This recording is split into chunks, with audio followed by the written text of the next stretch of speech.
Commander Vector stood on the bridge of his flagship, watching the small blue planet grow larger on the viewing screen. Earth, they called it. A pathetic little world on the edge of nowhere, inhabited by a species that had barely figured out how to leave their own atmosphere. The Draxian Empire had conquered 47 worlds in the last century. This would be number 48, and by far the easiest. "Sir, we are entering their solar system," Lieutenant Harrow reported from his station. His scales reflected the blue light from the screens, making him look almost nervous. But that was impossible. Draxians did not fear primitive species. Victor nodded, his 3 eyes scanning the data flowing across his command display. 12 warships accompanied him, each one capable of destroying a city with a single blast. The humans had nothing that could stand against them. Their intelligence reports made that very clear. He pulled up the file on humanity one more time, just to amuse himself. The species was young, barely 200,000 years old. They had soft skin with no natural armor. No claws, no venom, no thick hide. Their bones broke easily. They lived for less than a century, dying of old age before they could gain real wisdom. Their technology was laughable, still using chemical rockets and primitive energy sources. "Look at this," Vector said to Harrow, pointing at an image of a human. "They do not even have proper teeth. How did such a weak species survive on their own planet?" Harrow moved closer to examine the data. "The reports say they are intelligent. Commander, they build tools and weapons." "All species build tools," Vector said with a dismissive wave. "That means nothing. The Krell built tools too, and we conquered them in 6 days. These humans will surrender in 3, maybe less." The communication officer, a young Draxian named Beck, raised his hand. "Sir, we are receiving a transmission from Earth." "Put it through," Vector ordered, settling into his command chair. This would be entertaining. The humans probably wanted to beg for mercy already. A woman's face appeared on the screen. She had dark hair pulled back tight and steady eyes that showed no fear. The translation device rendered her words in Draxian. "This is Captain G1 of the Earth Space Defense Force. You have entered our solar system without permission. State your intentions." Vector laughed, a deep rumbling sound. "I am Commander Victor of the Draxian Empire. We have come to claim this system and its resources. Your species will submit to Draxian rule, or you will be eliminated. You have 1 rotation of your planet to surrender." The human woman did not blink. "Commander Vector, you have made a mistake. Leave now while you still can. This is your only warning." The transmission ended. Vector stared at the blank screen for a moment, then burst into laughter again. Several other crew members joined in. The audacity of these creatures to threaten the Draxian Empire with their primitive ships and weak bodies. "Such arrogance," Harrow said, though he did not laugh. "Perhaps they do not understand the situation." "Then we will educate them," Victor said. He turned to his weapons officer. "Target the large asteroid near the red planet, the one their scientists have marked for mining.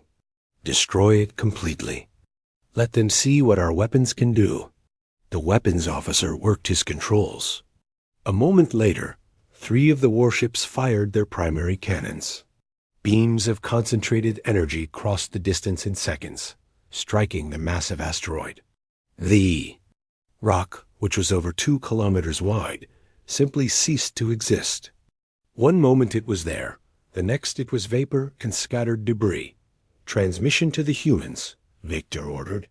"Tell them that is what awaits their cities if they do not surrender." Beck sent the message. They waited for the response. Vector expected begging, perhaps offers of partial surrender or negotiations. What he got instead made his blood run cold. "Sir," Beck said quietly, "the humans are launching ships. All of them. Their entire fleet is moving to engage us." Vector stood up from his chair. What? How many ships do they have? Scans show approximately 80 vessels, various sizes. They are moving fast, Commander. Very fast. 80 ships? Vector felt a moment of surprise, then dismissed it.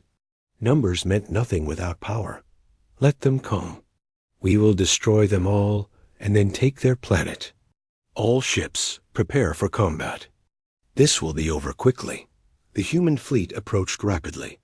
Vector had to admit they were faster than expected. Their ships were smaller than his warships, sleek and angular, where Draxian vessels were thick and heavily armored. But size and armor were what mattered in space combat. The humans would learn that soon enough. They are entering weapons range, Haro reported. Sir, should we hail them one more time? Give them a chance to surrender? No, Vector said. They made their choice. Fire when ready.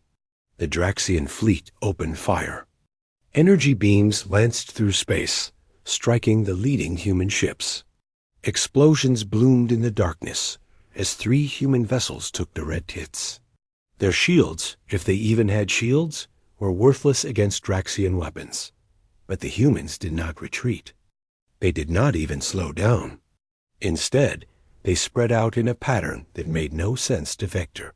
Some went high, some went low, others scattered to the sides. They were making themselves harder to hit, but that also made their formation weaker. Then the humans fired back. Their weapons were different. Not energy beams, but solid projectiles, moving at incredible speed. Missiles that dodged and weaved. Strange devices that exploded near Draxian ships and released electromagnetic pulses. Nothing that should have worked against proper military vessels. But it did work. Shield generators on Ship 7 are down. Someone shouted. Ship 3 reports. Hull damage on the port side. Vector gripped his chair. This was not possible. The humans were supposed to be weak. Their technology was supposed to be primitive. A small human fighter, no bigger than a transport shuttle, came screaming past the flagship's view screen. Vector saw it clearly for just a second. Then it fired. 2 missiles at point-blank range directly into the shield emitters of Ship 5. The shields flickered and died. Ship 5 is exposed. Haro yelled. They are targeting it. A dozen human ships converged on the vulnerable warship, pouring fire into it from every direction. The Draxian vessel tried to return fire, tried to move, but the humans were too fast, too coordinated. Within minutes, Ship 5 was a burning wreck, atmosphere venting from 100 holes in its hull. Vector watched in stunned silence as the ship that had destroyed 40 enemy vessels in previous campaigns died in the cold of space. All ships concentrate fire. He ordered. Stop scattering your shots. Focus on one target at a time. The Draxian fleet adjusted, pouring their combined firepower into a single human cruiser. The ship's armor melted under the assault. It split in half, debris spinning away in all directions. But even as it died, the human ship kept firing.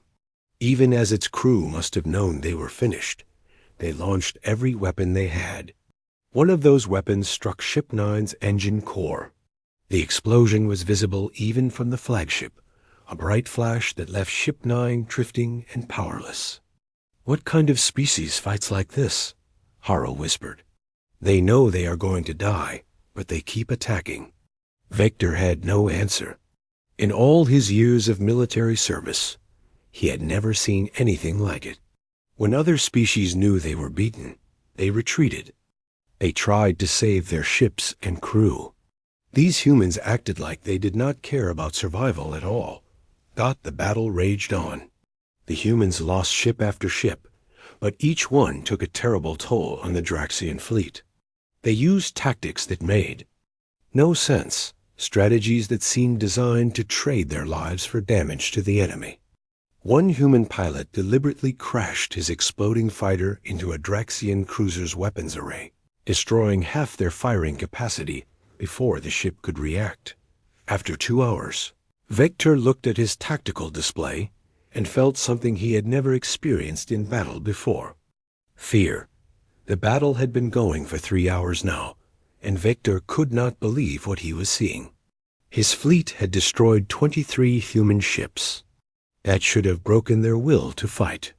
That should have sent them running back to their planet. But the humans just kept coming.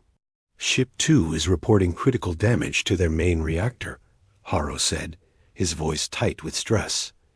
They are requesting permission to fall back. Granted, Vector said. He watched Ship 2 limp away from the combat zone, trailing debris and venting atmosphere. Another warship crippled. That made 4 now, out of his original 12. 4 ships damaged or destroyed against a species that was supposed to be primitive. A human voice suddenly broke through on the communication channel.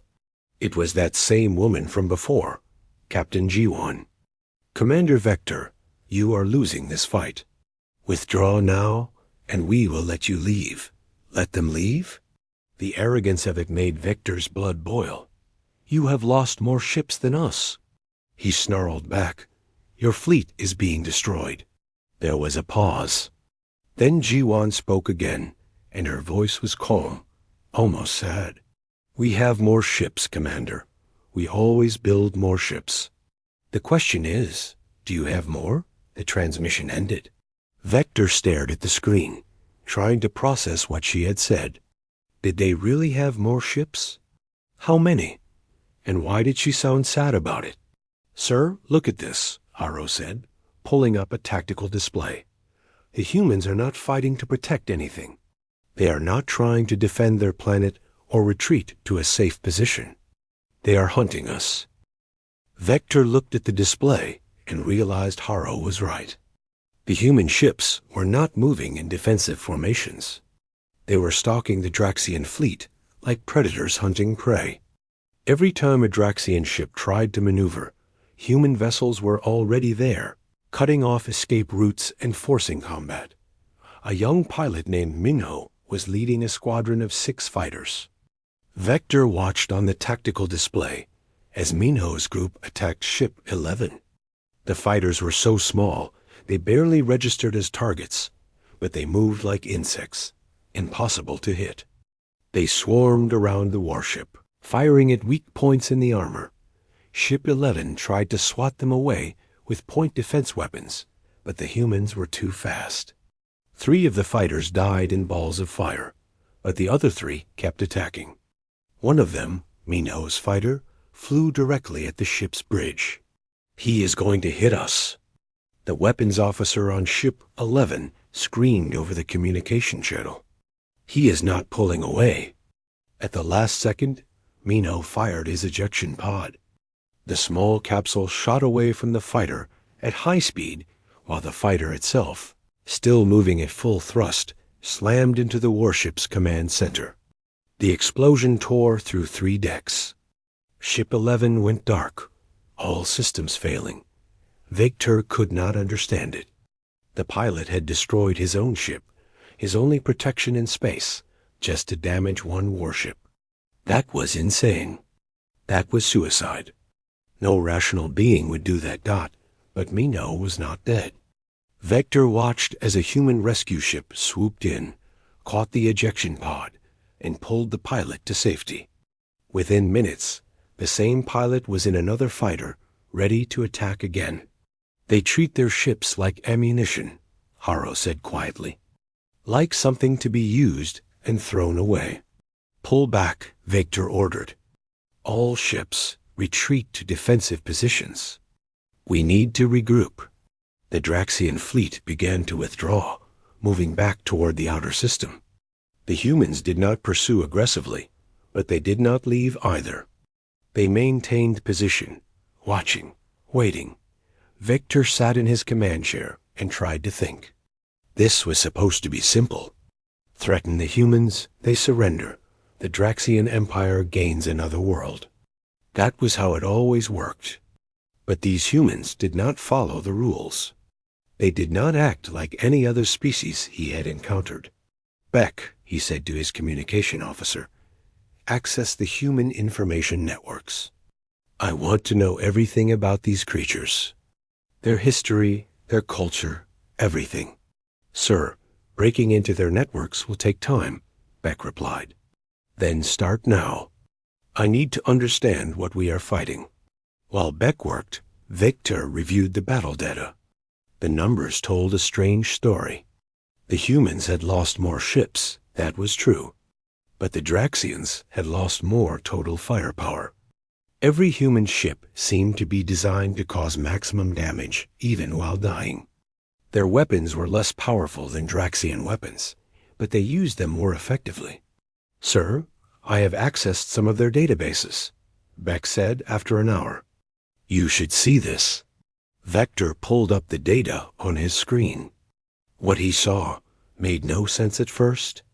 The information showed human history, thousands of years of it, and almost every page mentioned something called war. The humans had a specific word for organized violence between groups of their own species. Not just one word, but many words. Different types of war. Different scales of war. Different reasons for war. Victor read further, his confusion growing. The humans had fought each other constantly. Tribe against tribe. Nation against nation. Religion against religion. They had killed millions of their own kind over pieces of land, over resources, over ideas. They had developed weapons specifically designed to kill other humans. This cannot be accurate, Vector said.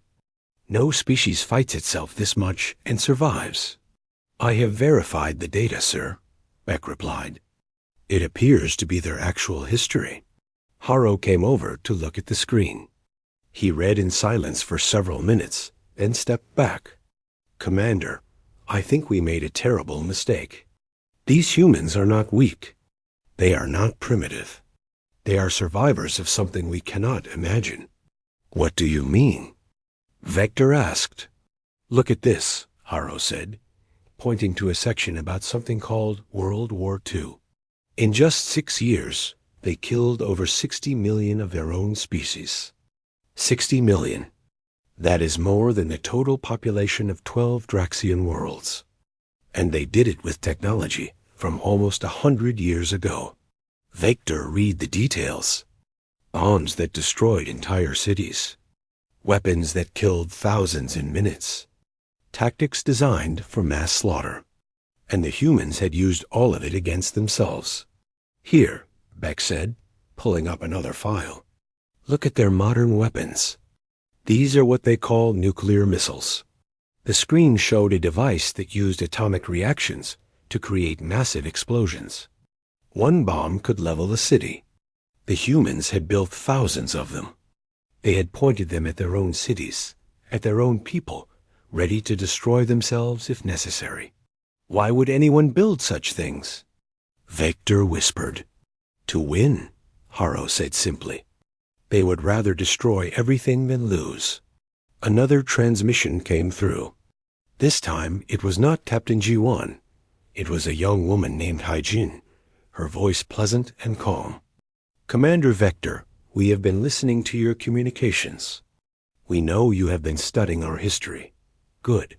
You should understand what you are facing. What we are facing? Vector said, You are the ones who are losing this battle. Are we? Haijin replied, We have lost 23 ships. We have 72,000 more in production. Our shipyards never stop building. We have been preparing for this day since we first looked at the stars. We wondered what was out there. We wondered if they would be friendly. And we prepared for the possibility that they would not be. Vector felt cold. You prepared for war with species you had never met? We prepare for war with everyone, Commander. It is what we do. It is what we have always done. Fighting is not strange to us. It is normal. It is natural. You study war at your military academy, yes?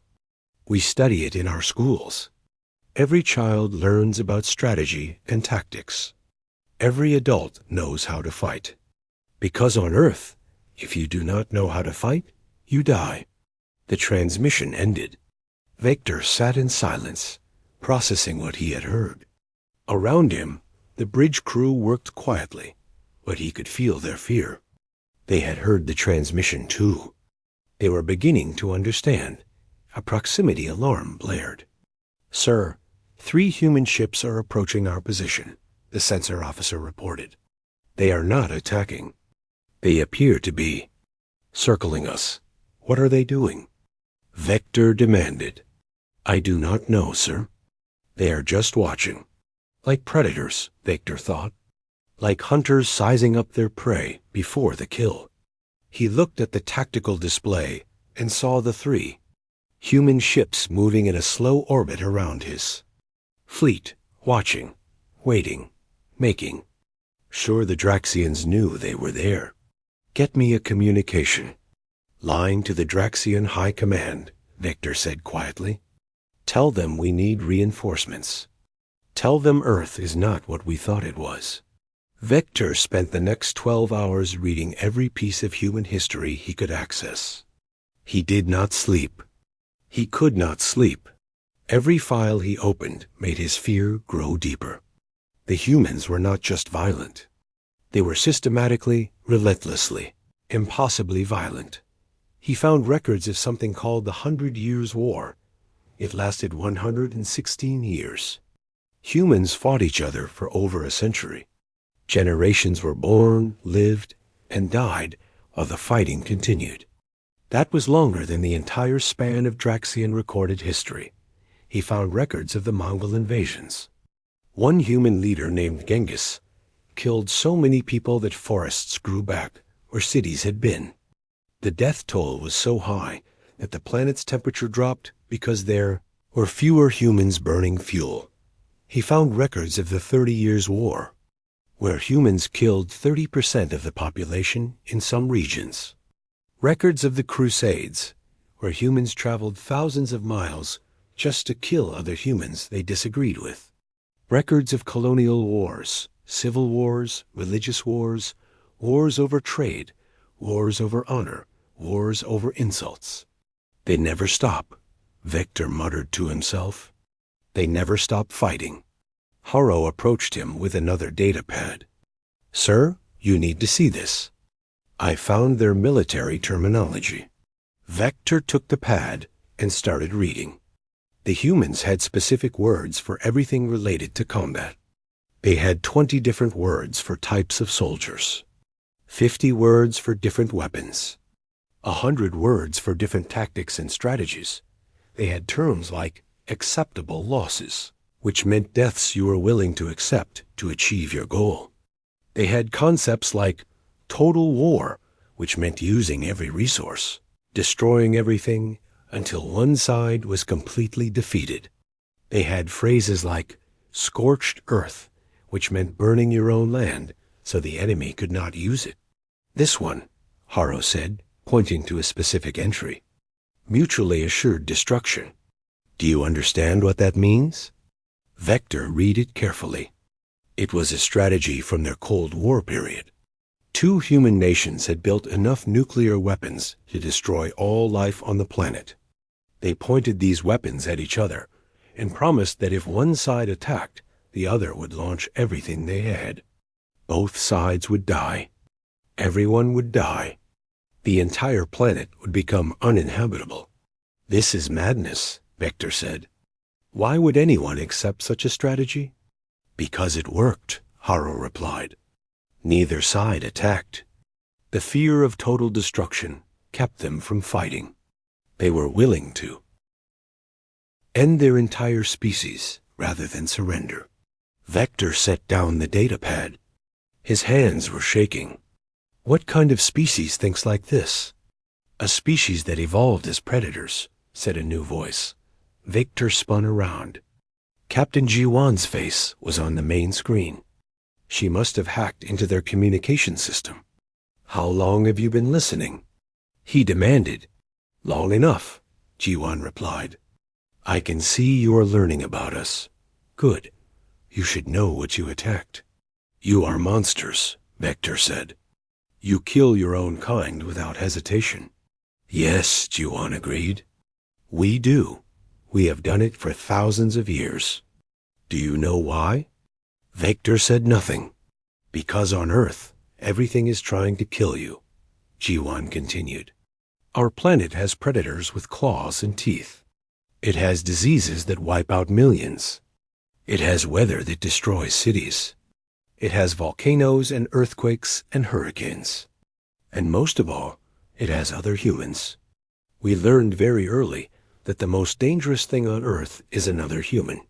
So we got very, very good at killing each other. That does not make you strong, Victor said. That makes you broken. Jiwan smiled, but it was not a happy expression. Maybe, but we survived. Every other species that competed with us went extinct. The Neanderthals, gone. The megafauna, gone. Every predator that tried to eat us, we hunted back. Every disease that tried to kill us, we learned to cure. Every human tribe that tried to destroy us, we fought. And we won. Not because we were the strongest, or the fastest, or the smartest. We won because we never stopped trying. We won because we would rather die than give up. She leaned closer to the camera. Do you understand what that means, Commander? It means we have been doing this for 200,000 years. Fighting is not new to us. It is not scary. It is what we do. It is what we have always done. You look at our history and see violence. We look at our history and see survival. The transmission cut out. Vector stood there, staring at the blank screen. Around him, the bridge crew was silent. They had all heard. They all understood now. Sir, Beck said quietly, we are receiving a file from the humans. It is marked as a gift. Put it on screen, Victor ordered, wondering what new horror he was about to see. The file contained video footage from various human wars. Vector watched as human soldiers charged at machine guns that were killing them by the dozens. He watched as pilots flew their planes directly into enemy ships, dying to destroy the enemy. He watched as humans fought in trenches, filled with mud and poison gas, their bodies rotting while they still held their positions. He watched as humans developed their first atomic bomb and immediately used it on other humans. He watched the mushroom clouds rising over cities. He watched the aftermath, the burned bodies, the radiation sickness. And then he watched as the humans built more bombs. Bigger bombs. Better bombs. The file showed human soldiers receiving medals for killing the most enemies. It showed statues built to honor great warriors. It showed children playing games about war, pretending to shoot each other. It showed humans celebrating their victories in battle, singing songs about their greatest killings. They worship violence, Haro whispered. Their greatest heroes are not scientists or leaders. Their heroes are soldiers. Vector could not look away from the screen. One video showed a human soldier named Taiyang fighting in something called the Korean War. He was surrounded by enemies, wounded and bleeding, but he kept fighting. He fought until his weapon broke. Then he used his knife. When his knife broke, he used rocks. When there were no more rocks, he used his hands. He died killing the last enemy who attacked him. The humans built a monument to Taiyang. They told his story to their children. They made him a symbol of what humans should be. A warrior who never surrendered, who fought to the last breath. This is what they teach their young, Vector said. They teach them to be like this. An alarm interrupted his thoughts. Sir, human ships are moving, the sensor officer reported. They are forming up for another attack. How many? Vector asked, though he already feared the answer. All of them, sir. Every ship they have is moving toward our position. Vector looked at his tactical display. The human fleet was larger now. More ships had arrived from Earth. They had been building and repairing while his fleet sat here, wounded and afraid. Now they were ready to finish the battle. We need to retreat, Haro said. Sir, we cannot win this. We need to run. Run where? Vector asked. They are faster than us. They will hunt us down. A communication came through. It was not Captain Jiwan this time. It was a different woman, younger, with a calm professional voice. Commander Vector, this is Ensign Haijin. We are giving you one more chance to surrender. If you do, we will allow you to repair your ships and leave our system. If you do not, we will destroy you. You have 1 hour to decide.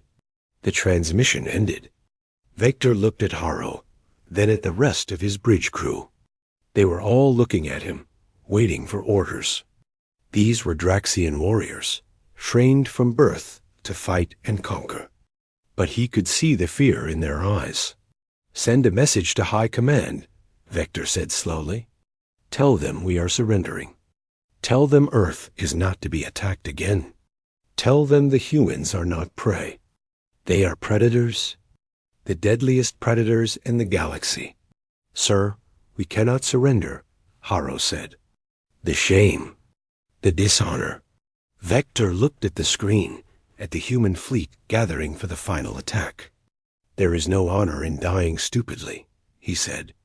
The humans taught me that. They taught me that survival is more important than pride. If we fight, we die. All of us, and for what? To prove we are brave? The humans are brave too. But they are also smart. They offered us a way out. I am taking it. He turned to Beck. Send a message to Captain Jiwan. Tell her we accept her terms. Tell her we surrender. The human ships did not immediately respond to the surrender. For 20 minutes, they held their positions, weapons charged and ready. Vector sat in his command chair, waiting, wondering if the humans would accept or if they would attack anyway. He would not blame them if they did. He had come here to conquer them after all. Finally, Captain Jiwan's voice came through the communication system. Commander Vector, we accept your surrender. Power down your weapons and shields. We will send boarding parties to secure your ships and treat your wounded. Any resistance will be met with immediate destruction. Do you understand? I understand, Vector replied. He turned to his crew. Power down all weapons. Drop shields. Do not resist the humans when they board. That is an order. The bridge crew complied, though Vector could see the shame on their faces. To be boarded by the enemy was the ultimate humiliation for a Draxian warrior. But better humiliation than death. Within an hour, human soldiers were aboard the flagship. Vector watched them enter the bridge, weapons ready but not pointed at anyone. They were small, these humans, shorter than Draxians, and lightly built. They wore armor, but it looked thin. Yet they moved with absolute confidence, like they owned the ship. The leader of the boarding party was a woman named Soman. She had short dark hair and cold eyes that scanned everything. She approached Vector's command chair without fear. Commander Vector, I am Sergeant Soman. You and your crew are now prisoners of Earth. We will be taking temporary control of your ship's systems. Will you kill us? Vector asked. Soman looked surprised. Kill you? No. Why would we kill prisoners? We are not animals, but your history, Vector said. Your wars. You kill so easily. We kill when we have to, Soman replied. When someone threatens us, when someone attacks us, you are no longer a threat, Commander. You surrendered. That means you are under our protection now. Protection? Vector could not understand. We came here to conquer you. We killed your people. Yes, you did, Soman said, her voice hard. And we will remember that. But you also had the intelligence to surrender when you realized you could not win. That shows wisdom. We respect wisdom. She turned to her squad. Medical team, start treating their wounded. Engineering team, assess the damage to their ships. Everyone else, maintain security, but do not antagonize the prisoners. They have surrendered with honor. Vector watched as human medics, small fragile humans, began treating wounded Draxian soldiers. The humans worked quickly and efficiently, using advanced medical technology that Victor had not seen in any of their earlier scans. Where had they hidden such equipment? What else were they hiding? Over the next few hours, Victor saw more of human behavior that confused him.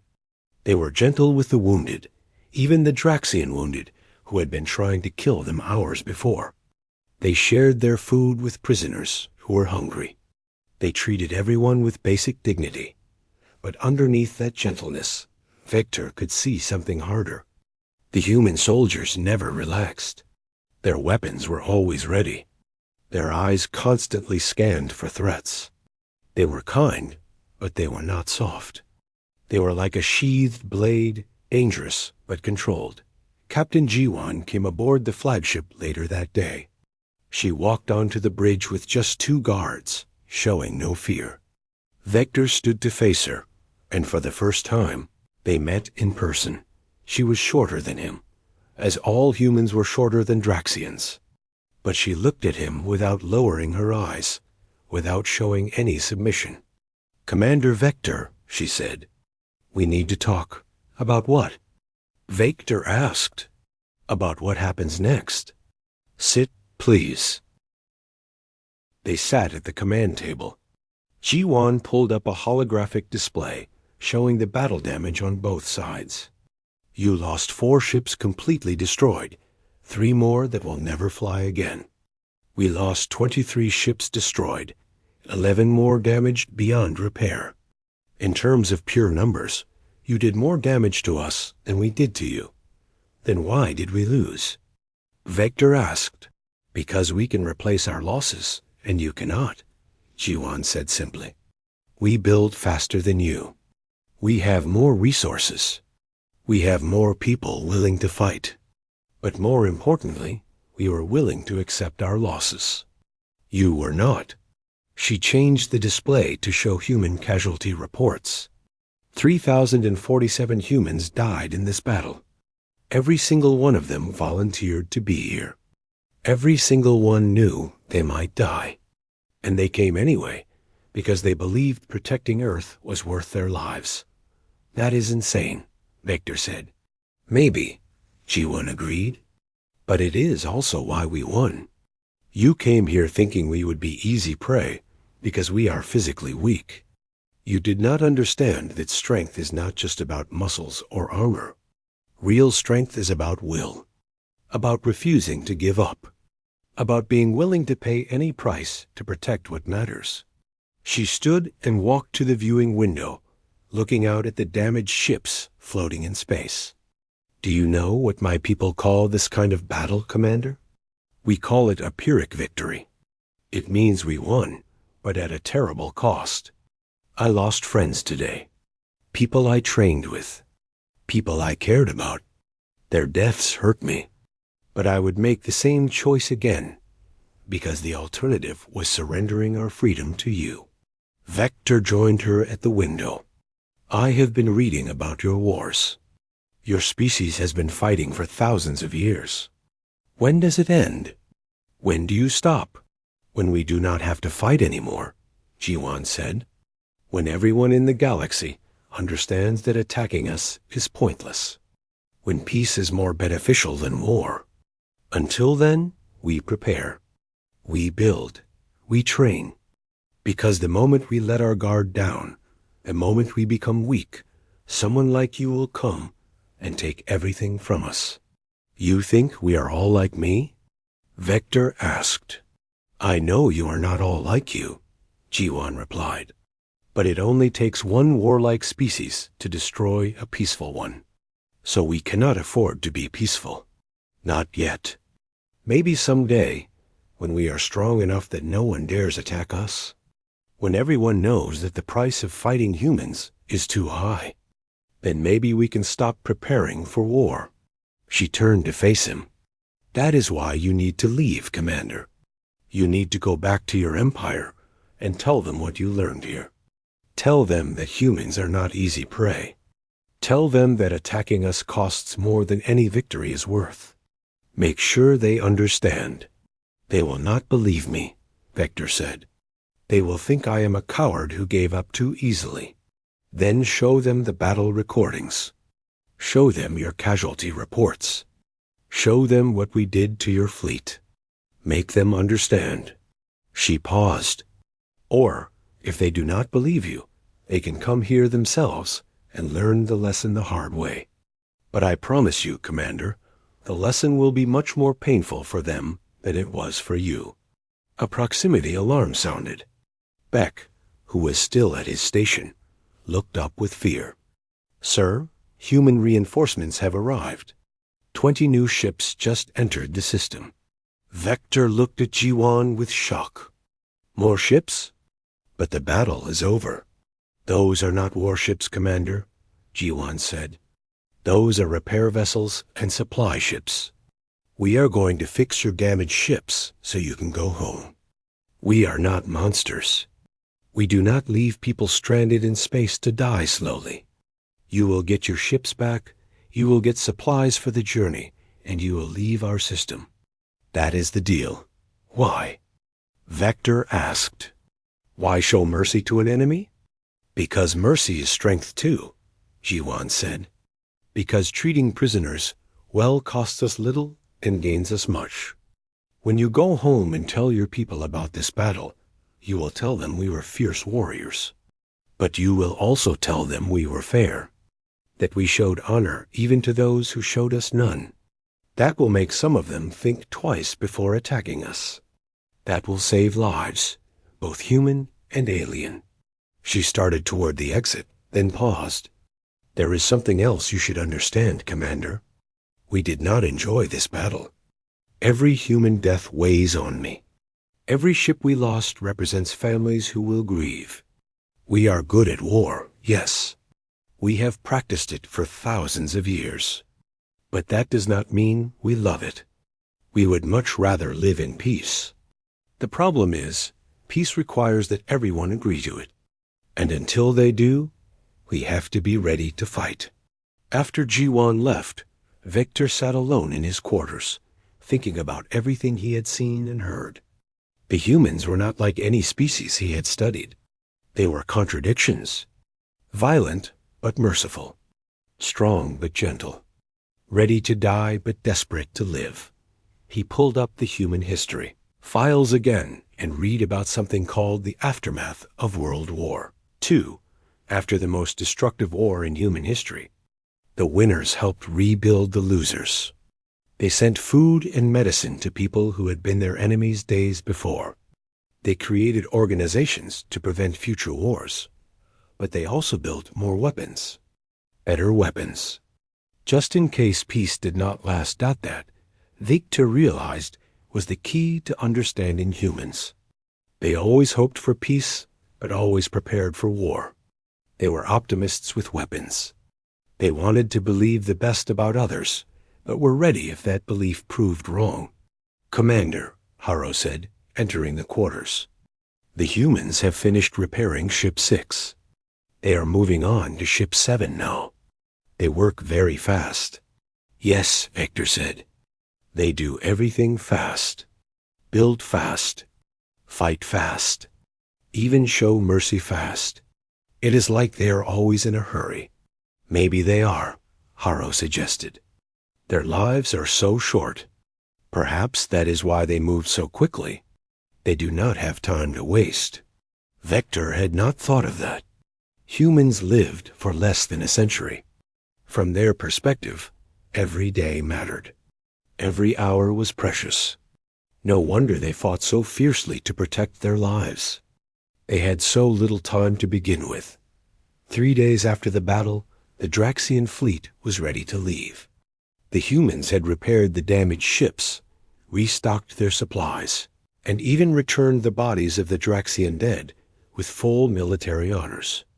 Vector stood on his bridge one last time before departure, looking at the blue planet that had defeated him. Captain Jiwan had come to see him off.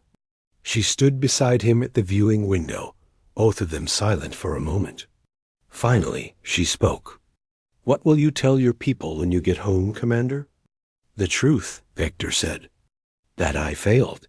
That I underestimated an enemy and paid the price. That Earth is not to be attacked again. Will they listen?" Jiwan asked. "Some will. Some will not. There are always fools who think they are smarter than everyone else, that they can succeed where others failed." He turned to look at her. "What will you do when they come? Because they will come. My empire or another. Someone will always think they can defeat you." Jiwan smiled, but it was a tired expression. "We will do what we always do, Commander. We will fight. We will lose people we care about. We will grieve. And we will win. Then we will show mercy to the survivors and hope that next time they remember the lesson." "Why do you fight so hard?" Vector asked. "Why not just surrender when you are outmatched? Why choose death over submission? Because submission is not life, Commander. It is slow death. If we surrender our freedom, we lose what makes us human. We become slaves, animals, things to be used by others. And humans would rather die than be things." She looked out at Earth. "Our ancestors fought predators with nothing but stones and sticks. They fought diseases that killed half their population. They fought each other for thousands of years. Every generation faced extinction, and every generation refused to accept it. That stubbornness, that refusal to give up, is in our blood now. We cannot stop fighting any more than we can stop breathing." A young pilot named Minho approached them, the same pilot who had destroyed his fighter to damage a Draxian ship. He saluted Jiwan, then looked curiously at Vector. "Captain, is it true that his species has never fought a war against itself?" "That is what the records show," Jiwan confirmed. Minho looked amazed. "Never? Not even once? How is that possible?" "My people are unified," Victor explained. "We have one government, one military, one purpose. We have always worked together." "That sounds nice," Minho said. "Peaceful." "It is peaceful," Victor agreed. "But it also makes us weak. We have never needed to become truly good at war because we rarely fight. When we do fight, it is against species that are even more peaceful than us. We have won 47 conquests. All of them were easy. You are the first species that fought back hard enough to defeat us." 47 conquests, Jiwan said quietly. 47 species that could not defend themselves. "Tell me, Commander, what happened to those species?" Vector looked away. "They serve the Empire now. Some as workers. Some as soldiers. Some as administrators. They are treated well. But they are not free," Jiwan said. "They do not choose their own path. That is why we fought you, Commander. Not because we love violence. Not because we wanted to kill you. But because we will never accept being ruled by someone else. Never." An alarm chimed softly. "Sir," Beck reported, "the human escort ships are in position. We are cleared to depart." Vector nodded. "Prepare for departure." He turned to Jiwan one last time. "Thank you for your mercy, Captain. I will not forget it." "Travel safely, Commander," Jiwan said. "And remember what you learned here. Share it with your people. Help them understand that humans are not prey." The Draxian fleet began moving, slowly at first, then faster as they built up speed. Human escort ships accompanied them to the edge of the solar system, making sure they left without incident. Vector watched Earth shrink on his viewing screen until it was just a small blue dot among the stars. "What will you put in your report, sir?" Haro asked. Victor thought carefully. "I will tell them everything. The battle, the losses, the surrender. But most importantly, I will tell them about human nature. I will explain that we did not lose to superior technology or greater numbers. We lost to something more fundamental, We lost to a species that has spent its entire existence learning how to survive against impossible odds. He began composing the report in his mind as the fleet jumped to faster-than-light travel. He would describe the humans as he now understood them. Not as monsters, not as savages, but as survivors. A species shaped by constant conflict into something uniquely dangerous. He would explain that every other species in the galaxy had evolved from prey animals, creatures that ran from danger, that hid, that survived by being cautious. But humans had evolved from persistence hunters. They had been the danger that other creatures ran from. They had learned to chase prey for days until it collapsed from exhaustion. They had learned to throw stones and spears with deadly accuracy. They had learned to work together in groups to bring down animals 10 times their size. And then, when they ran out of other predators to compete with, they had turned those skills on each other. They had spent thousands of years fighting each other, perfecting the art of war, creating weapons and tactics and strategies that no other species could imagine.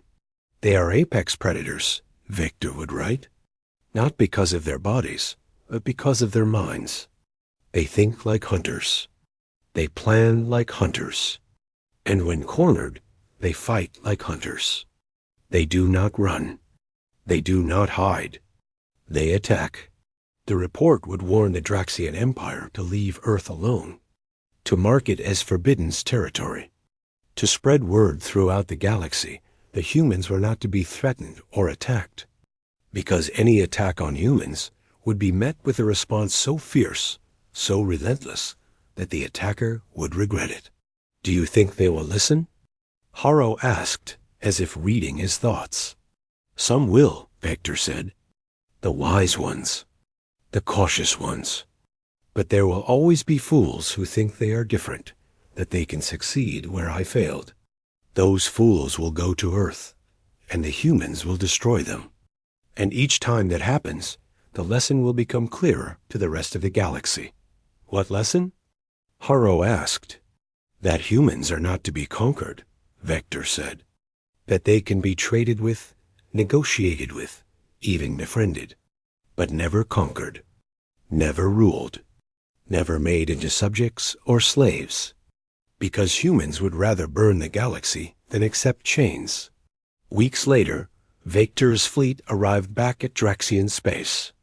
He transmitted his report to High Command and waited for their response. It came quickly. He was ordered to present himself to the military council immediately. The council chamber was filled with senior officers, politicians, and military strategists. They had all read his report. Some looked skeptical. Some looked angry. A few looked frightened. The High Commander, an ancient Draxian named Krell, spoke first. Commander Vector, your report claims that a primitive species defeated our fleet, that they are more dangerous than any species we have encountered. These are extraordinary claims. They are true claims, High Commander, Vector replied. I have included all the battle data, all the recordings, all the evidence. The humans are not primitive. They are the most dangerous species in the galaxy. Because they are good at war? Krell asked skeptically. No, Vector said. Because they are comfortable with war. They do not fear it. They do not avoid it. They accept it as a natural part of existence. When we threatened them, they did not beg for mercy. They did not try to negotiate. They simply started fighting. And they fought like creatures who have been fighting for so long that it is second nature to them. He activated the holographic display and showed footage from the battle. The council watched in silence as human ships made seemingly suicidal attacks, as pilots destroyed their own vessels to damage Draxian ships, as the entire human fleet moved with coordination that suggested they had been training for this battle for years. Look at this, Vector said, highlighting a section. This pilot, Mino, crashes his fighter into our ship, but he does not do it out of desperation. He does it because it is tactically sound. He ejects safely, gets picked up by a rescue ship, and is back in a new fighter within minutes. The humans do not value their equipment. They value results. They will sacrifice anything, including their own lives, to win. A younger council member named Zek spoke up. So we send a larger fleet. Overwhelming force. We crush them before they can respond. You will fail, Victor said flatly. They are already building more ships. Their entire economy is shifting to war production. By the time you assemble a larger fleet, they will have doubled their numbers. And they will fight just as hard, perhaps harder, because now they know that the galaxy is hostile. Then, what do you propose? Krell asked. Leave them alone, Victor said. Mark Earth as Forbidden's territory. Spread word to all species in the galaxy that humans are not to be attacked. Let them develop in peace. Perhaps in time, they will become allies instead of enemies. But if we continue to threaten them, they will become a threat to everyone. That is cowardice, Zek said. No, Victor replied calmly. That is wisdom. I learned it from the humans.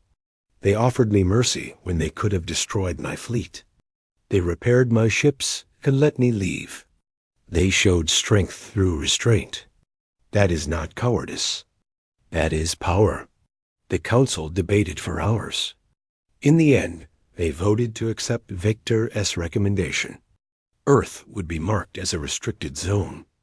No Draxian ships would enter human space without explicit permission. The report would be shared with other species in the Galactic Council, but Vector knew this was only a temporary solution. Eventually, someone would test the humans again. Someone would think they were different, that they could succeed where the Draxians failed. And the humans would be waiting, ready to teach the lesson again. As Vector left the council chamber, Harrow fell into step beside him. Sir, do you think the humans will come to the stars? Will they leave their planet and join the galactic community? Vector looked up at the stars visible through the dome. Yes, he said. They will come. Not now, perhaps, but eventually. And when they do, they will not come as conquerors. They will come as equals. They will demand respect, not beg for acceptance. And anyone who tries to treat them as lesser will learn the same lesson I learned. What lesson? Harrow asked. Victor smiled grimly. That humans are not prey. They are predators, the most successful predators in the galaxy. And the day they fought us was the day I discovered true fear.